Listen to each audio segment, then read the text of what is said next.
Y'all see my sparkling shoes? Y'all see them sparkling? Probably some more. Watch out, Gino. It's probably some more. Watch out, Gino. Probably some more I want to do to them. But I'm still waiting on the sealer to seal them. But these I got off of Amazon. So this is about 3 coats of the Mod Podge.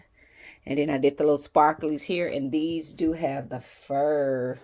They do have the fur in it. So, but yeah. I don't know. I just like sparkly, cute stuff. So they're real comfortable shoes. But I just wanted to give it some creativity. I'm actually thinking about adding some stones to it. But I'm waiting on the top coat gloss. They're going to talk this last glitter is not sealed yet, so I will have to seal this glitter, and they're gonna be so cute. There's no place like home. There's no place like home. So thank you guys for watching.